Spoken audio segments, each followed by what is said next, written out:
இஸ்ரேலின் ஆண்டுதோறும் அனுசரிக்கப்படும் யூத இனப்படுகொலை நினைவு தினத்தில் உலகையே உலக்கும் வகையில் ஒரு ஆவேசமான உரையை நிகழ்த்தியுள்ளார் அந்நாட்டு பிரதமர் பெஞ்சமின் நெதன்யாகு. இரண்டாம் உலகப் போரின் போது நாஜிக்களின் கைகளில் சிக்கித் தவித்த யூதர்கள் அன்று ஒரு பலவீனமான விலங்கை போல கதறினார்கள். ஆனால் இன்றைய நவீன இஸ்ரேல் தனது எதிரிகளுக்கு பதிலடி கொடுக்க தெரிந்த ஒரு வலிமையான நாடு என்பதை அவர் உரக்க சொல்லியிருக்கிறார். குறிப்பாக யூதர்களுக்கு எதிராக இரண்டாவது முறை ஒரு இனப்படுகொலை நடக்க நாங்கள் ஒருபோதும் அனுமதிக்க மாட்டோம். அந்த வாக்குறுதியை இந்த ஆண்டு நாங்கள் செயலில் நிரூபித்து காட்டியுள்ளோம் என்று அவர் முழங்கியது சர்வதேச அரங்கில் பெரும் விவாதங்களை கிளப்பியுள்ளது. ஈரான் மீதான இஸ்ரேலின் தாக்குதலை நியாயப்படுத்தி பேசிய நெதன்யாகு ஈரானின் அணுசக்தி மையங்களான நடான்ஸ், ஃப்ரோடோ, இஸ்பஹான் மற்றும் பாரிசீன் ஆகிய இடங்களை குறிப்பிட்டு பேசினார். நாங்கள் உரிய நேரத்தில் நடவடிக்கை எடுக்காமல் இருந்திருந்தால் நாஜிக்களின் மரண முகாம்களைப் போலவே ஈரானின் இந்த அணுசக்தி மையங்களும் வரலாற்றில் ஒரு கரும்புள்ளியாக மாறியிருக்கும் என்று அவர் எச்சரித்தார்.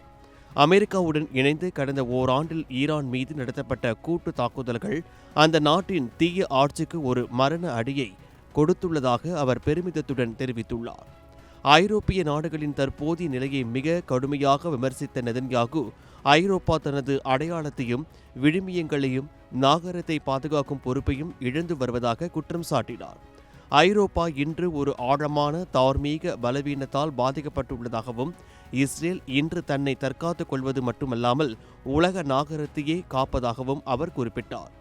நன்மை எது தீமை எது என்பதை பிரித்து பார்க்க தெரியாத நாடுகள் இஸ்ரேலிடம் இருந்து பாடம் கற்க வேண்டும் என்று அவர் நேரடியாகவே உலக நாடுகளுக்கு எச்சரிக்கை விடுத்துள்ளார். இஸ்ரேல் மற்றும் அமெரிக்கா ஆகிய இரு நாடுகளும் இன்று சுதந்திரமான உலகின் முன்னணியில் நின்று தீய சக்திகளை எதிர்த்து போராடி வருவதாக அவர் தெரிவித்தார். இதே நிகழ்வில் பேசிய இஸ்ரேல் அதிபர் ஐசக் ஹெர்சாக் உலகம் முழுவதும் அதிகரித்து வரும் யூத எதிர்ப்பு உணர்வுகளுக்கு வெற்று வார்த்தைகள் தீர்வாகாது என்று குறிப்பிட்டார். இது ஒரு நீண்ட கால போர் என்றாலும் இறுதியில் இஸ்ரேல் முன் எப்போதையும் விட வலிமையுடனும் அதிகாரத்துடனும் வெளிப்படும் என்று அவர் நம்பிக்கை தெரிவித்தார். நாங்கள் அனைவரும் ஒரே குடும்பம், எங்களுக்கு ஒரு பொதுவான விதி இருக்கிறது. ஒரு குடும்பத்திற்குள் கருத்து வேறுபாடுகள் இருக்கலாம், ஆனால் அது சிதைந்துவிடக்கூடாது என்று உள்நாட்டு ஒற்றுமை குறித்தும் அவர் உருக்கமாக பேசினார்.